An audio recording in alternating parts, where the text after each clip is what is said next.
ክርስቶስ ለምንድን ነው ሌባ እንደሆነ ያወቀ ይሁዳን ገንዘብ ያዥ ያደረገው? ለምንድን ነው? ቤተ ክርስቲያን ሙዳየ ምጽዋቷን የሚዘርፉ ሰዎች ሁሌ እንደሚያሰቃዩት እንድናውቅ ነው። ክርስቶስ እያለም ሌባ ነበረ፣ አሁንም ሌባ አለ የለም? እስከ ምጽአት ድረስ ሌባ ይኖራል አይኖርም?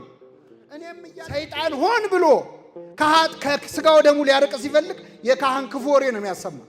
አሁን በዚህ በሶሻል ሚዲያ ዘመን ደግሞ ከቅዱስ ፓትርያርኩ አንስቶ ብፁዓን ሊቃነ ጳጳሳትም መዘርጠጥ፣ ስለ ቤተ ክርስቲያን ሰዎች ክፉ መስማት እኮ አዲስ ነገር አይደል።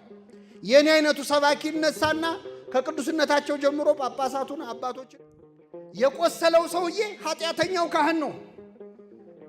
በኃጢአት ምክንያት የቆሰለ ኃጢአት ያቆሰለችው የክርስቶስ ሥጋና ደም ግን ንጹህ ነው። በእኛ በኃጢአተኞቹ እጅ ብትቀበሉት የእኛ ኃጢአት የክርስቶስን ሥጋና ደም ንጽህና ሊያሳድፈው ይችላል? አይችልም። ለማን ነው ኃጢአታችንን የምንናዘዘው? ኃጢአታችንን የምንናገረው ለማን ነው? እግዚአብሔር ለማን እንድንናገር ነው የሚፈልገው? መጽሐፍ ቅዱስ ምን ይላል? አንዳንድ ሰዎች ለካህናት ስንናዘዝ ለምን ለካህናት በቀጥታ ለእግዚአብሔር ለምን አትናዘዙም ይላል። አሁን እንደው ጀብዱ የሰራ ይመስል አሁን እንደው በቀጥታ ለእግዚአብሔር ደህና ነገር የሰራህ መሰለህ እንዴ?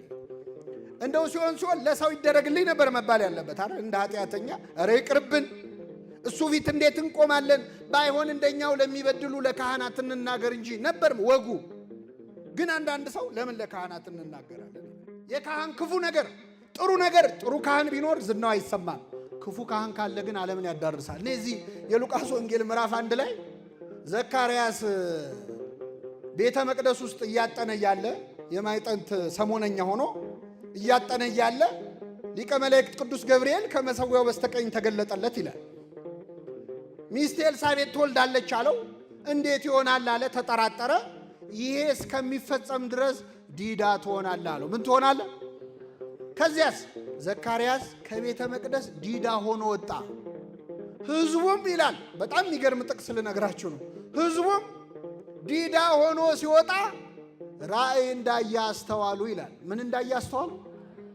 አሁን እዚህ ቤተ ክርስቲያን እሑድ ቀን አስቀድሰን የቀደሱት ቄስ አቁርበውን ገብተው ሲወጡ ያሰናብቱናል ብለን ስንጠብቅ ከመቅደስ ሲወጡ ዲዳ ሆነው ቢወጡ ራእይ አይተው ይሆናል ትላላችሁ? እግዚአብሔር ስራውን ሰራ፣ ዋጋቸውን ሰጣቸው ነው ምንለው አይደለ? አቤት ይፈርዳል እኮ እሱ ነው ምንለው።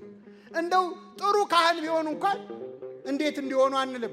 ሰይጣን ሆን ብሎ ከስጋው ደሙ ሊያርቅ ሲፈልግ የካህን ክፉ ወሬ ነው የሚያሰማ። አሁን በዚህ በሶሻል ሚዲያ ዘመን ደግሞ ከቅዱስ ፓትርያርኩ አንስቶ ብፁዓን ሊቃነ ጳጳሳትም መዘርጠጥ፣ ስለ ቤተ ክርስቲያን ሰዎች ክፉ መስማት እኮ አዲስ ነገር አይደል። የኔ አይነቱ ሰባኪ ይነሳና ከቅዱስነታቸው ጀምሮ ጳጳሳቱን አባቶችን ሙልጭ አርጎ ተሳድቦ ወስብሐት ለእግዚአብሔር ይላል። እናንተ ትገቡና ቃለ ሕይወት ያሰማልን ትሉታለን።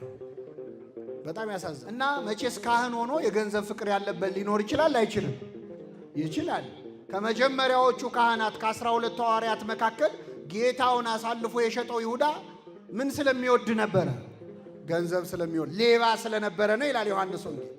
በጣም ይገርማል። እኔ በእውነት ይሁዳ ሌባ ነበረ። ክርስቶስ ይሁዳ ሌባ መሆኑን ያውቃል አያውቅ? እያወቀ ለምን ገንዘብ ያዥ አደረገው?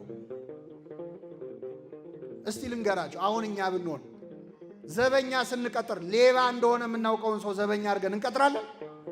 ትቀጥራላችሁ? አረ ተዉት። ሌቦች ራሳቸው ሌቦች፣ ዘርፈው የሚተዳደሩ ሌቦች ዘበኛ ሲቀጥሩ የሚቀጥሩት ሌባ ሰው ነው ወይስ ታማኝ ሰው? እነሱ ምንድን ናቸው? ግን ታማኝ ሰው ፈልጉልኝ ብለው ይቀጥራሉ። ክርስቶስ ለምንድን ነው ሌባ እንደሆነ እያወቀ ይሁዳን ገንዘብ ያዥ ያደረገው? ለምንድን ነው?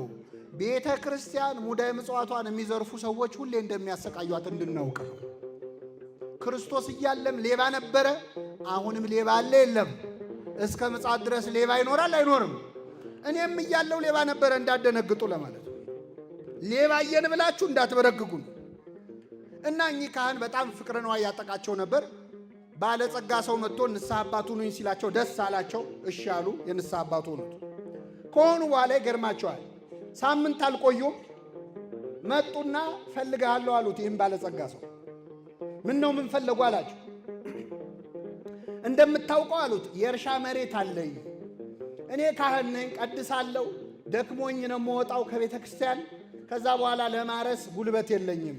አንተ ባለጸጋ ነህ፣ ብዙ የእርሻ መሬት አለ፣ ብዙ ገበሬዎች አሉ እና ካሉ ገበሬዎች መካከል አንዱን እዘዝልኝና የኔን መሬት ይረስልኝ አሉ። ምን ችግር አለ አለ። ለካህን መሬት ማሳረስ ትልቅ ነገር ነው አይደለም? መጽሐፍ ቅዱስ ላይ እኮ ቤት ገዝቶ የሰጠ ሰው አለ፣ ሚካ የተባለ ሰው። መጽሐፈ መሳፍንት ላይ ለካህን ምንም ይደረጋል፣ ችግር የለውም አለ። ገበሬ መደበላቸው፣ ጥሩ ብርቱ ገበሬ። ሂድና የካህኑን መሬት ረሳል። ይህ ገበሬ ሄዶ ይገርማቸዋል፣ የቄሱን መሬት ሲያርስ ደህና ገበሬ ስለነበር ደህና አድርጎ ሲቆፍር የሆነ የተቀበረ ነገር አገኘ። ከዛ ከፍቶ ሲያየው በድስት ሙሉ ወርቅ ነው የተቀበረው። በጣም ደነገጠ። ከዛ ወርቁን ወዲያውኑ ቀበረውና ባለጸጋው ጋር አለቃው ጋር ሄዶ እረ የንስሐ አባትህ መሬት ላይ እኮ የተቀበረ ወርቅ አገኘዋል። ባለጸጋው ምን አለ? ምን አረከው አለው። ቀበርኩት አለ። ጥሩ አድርገሃል። በል ሂድና ለእኔ እንደነገርከኝ አትንገራቸው፣ ለካህኑ ሄደ ወርቅ አግኝቻለሁ በላቸው በእርሶ መሬት ላይ። እርሳቸው መሬት ላይ ነው የተገኘው፣ ወርቁ የሚገባው ለእሳቸው ነው አለ። ይህ ታማኝ ገበሬ እሺ ብሎ ወደ ካህኑ ሄደና እርሶ መሬት ላይ እኮ ወርቅ አገኘው አላቸው። ክው ብለው ደነገጡ፣ ደስ አላቸው። አላወቁም እዛ ወርቅ እንዳለ። የታረከው ታዲያ አሉ። እዚያው ቀብሬዋለሁ አለ። በጣም ጥሩ፣ ማታ እንገናኝና ወርቁን ታሳየኛለህ፣ ግማሹን ላንተ አካፍልሃለሁ አሉት። ከኔ ጋር ናችሁ ምዕመናን? እሺ ያለ ይሄ ገበሬ ሄደ። አሁን እስኪመሽ ድረስ እኚህ ካህን ቁጭ ብለው ሲያስቡ ምን ያህሉን አካፍልሃለሁ ነው ያሉት? ምን ነክቶኝ ነው ግን አሉ። እንደው እኔ እኮ ዝም ብሎ ያፌ ያርፍም አሉ። በእኔ መሬት ላይ የተገኘ ወርቅ አሁን ግማሹን ለሱ እንደው ሩቡን እንኳ ብለው ምን አለ። እንዲህ ያሉ ሲከነከኑ ሰይጣን በልባቸው ገባ።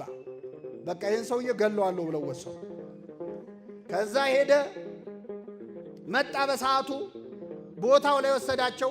ወርቁን አውጥቶ ሲሰጣቸው ሳያስበው ከጀርባው መጥተው ገደሉት። ከዛ ግራ ቀኝ አይተው ማንም የለም ብለው ልክ ሙሴ እንዳደረገው ወስደው ወራጅ ወንዝ ላይ ጎርፍ ላይ ጣሉት። ከዛ ወደ ቤታቸው ገቡ። የወርቁን መገኘት ማንም ሰው አልሰማም ብለው ነው። የሰማ ሰው አለ የለም? ማን የሰማው?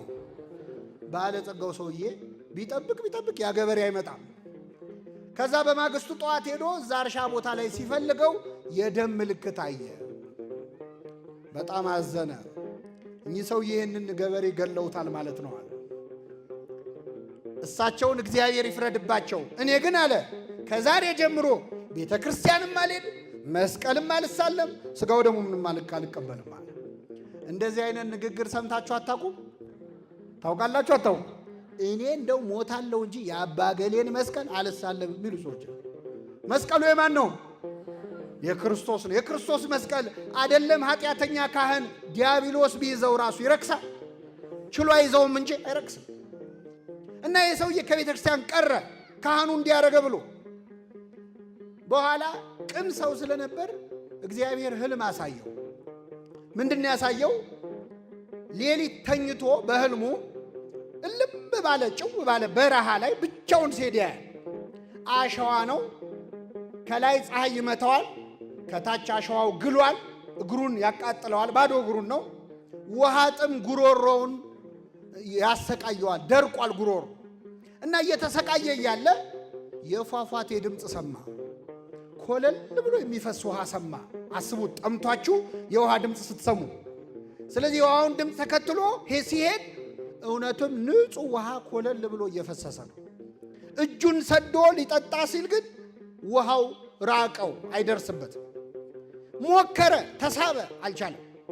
በኋላ አንድ ሰውዬ መጥቶ በንጹሕ የወርቅ ጽዋ፣ ንጹሕ በሆነ የወርቅ ጽዋ ከዛ ውሃ ቀድቶ እንካጠጣ። ውሃው ንጹሕ ነው፣ ጽዋውም የወርቅ ነው፣ ንጹሕ ነው። ሰውየው ግን ከራስ ፀጉሩ እስከ እግር ጥፍሩ ቁስለኛ ነው። እጁም የቆሳሰለ ነው።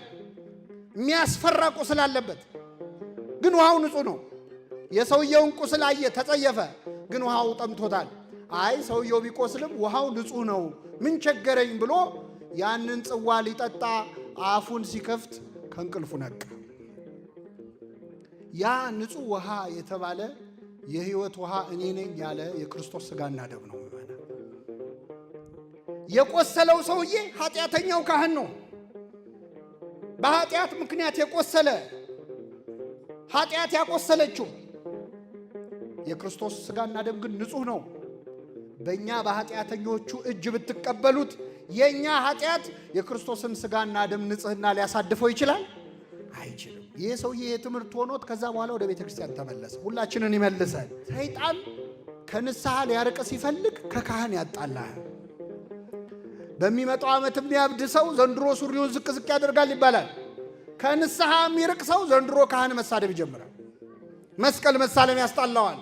የሰማይ መንገድን ነው እየዘጋ ያለው። ካህኑ ምን ትጎደዋል? እንደዚህ ከማድረግ እግዚአብሔር በቸርነቱ ይሰውራል።